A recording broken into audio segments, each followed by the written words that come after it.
Hey guys, it's Devil and welcome back to my channel. Today we're going to talk about Star Citizen and why you, me, and everybody else is going to love this game.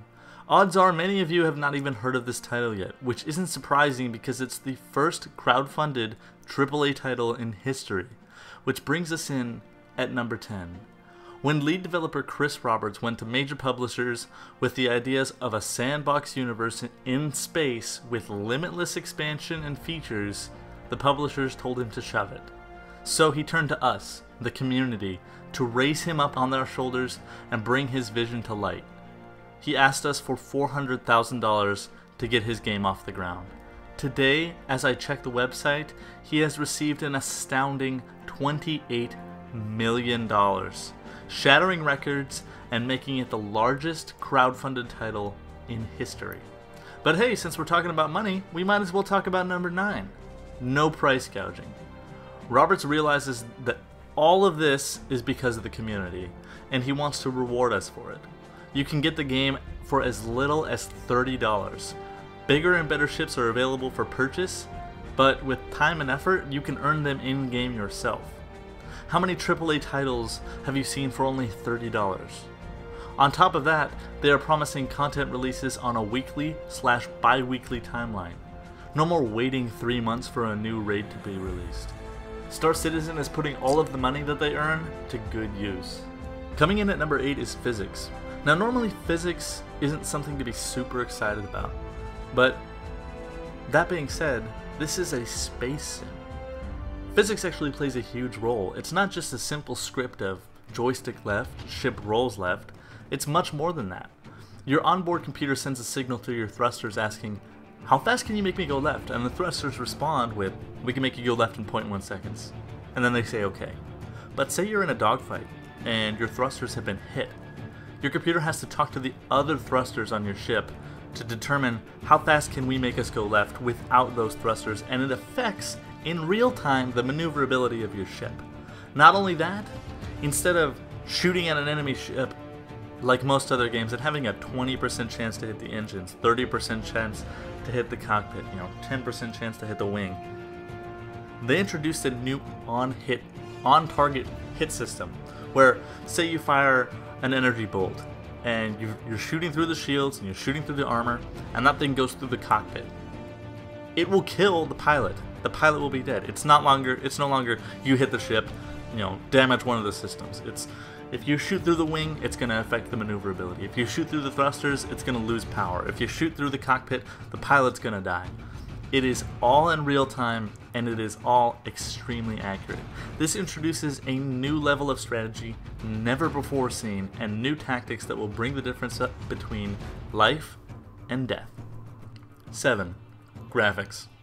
If you've been watching the screen at all during this video, you may have thought, wow, these are some really good cinematics, which is exactly what I thought while watching an online trailer. Well guys, these are not cinematics. They are in-game, rendered in real-time graphics. Roberts, like myself, is a PC enthusiast. He realized that it is the most innovative platform that is always pushing the envelope, and he does not want to limit his game in any way. So I'm sorry to say, console guys, this is another PC exclusive title, yet another reason to get a PC. Oh, and did I mention there will never, ever, ever be a load screen? Yeah, top that. Games today are much like Hollywood back in the day.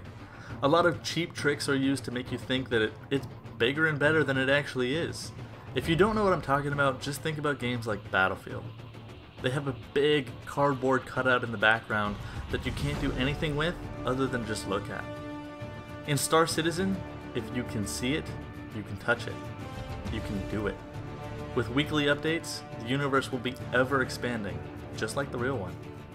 Being a PC gamer at heart, Roberts knows that modding is extremely important, and he's doing the smart thing of embracing the modding community. He's even put a challenge out there to all modders. If you can develop a ship that is good enough to be in the game, it will be implemented, and you will earn a cut of the profits. Not stopping there, he's talking about allowing private servers for clans and groups of friends, and also for modders so that you can test your mod, and then it can be implemented onto the main server. This game just keeps getting better and better. You may have heard me mention a few times about the constant updates and the ever-expanding universe.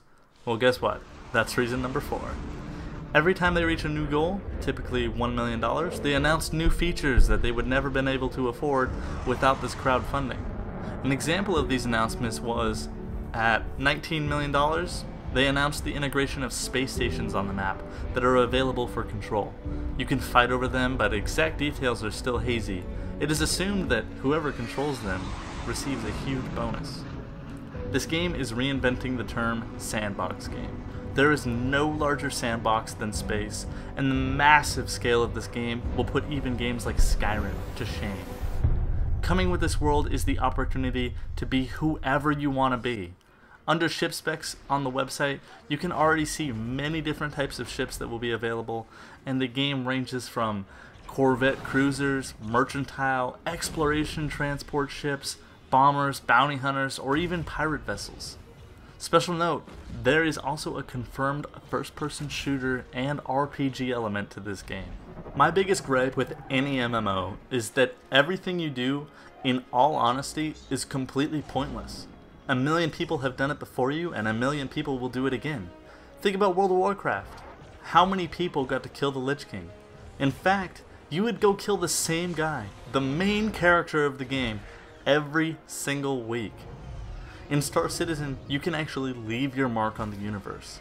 If you're the first explorer to discover a distant corner of the galaxy, that quadrant will be forever named after you, permanently. This is a feature rarely if ever seen in the gaming world, and leaving behind a legacy that you will be remembered by until the game dies is a fantasy all in its own. And last but not least, number 1. Set to debut this coming year is possibly one of the biggest changes to the way the general public plays video games. I'm talking, of course, about the Oculus Rift. This game is planning to have Oculus Rift integration, and I cannot think of any game I would ever want to play that would be better. Being strapped into your cockpit, turning and looking around in real time while holding your joystick will be a rush never before felt to this extent.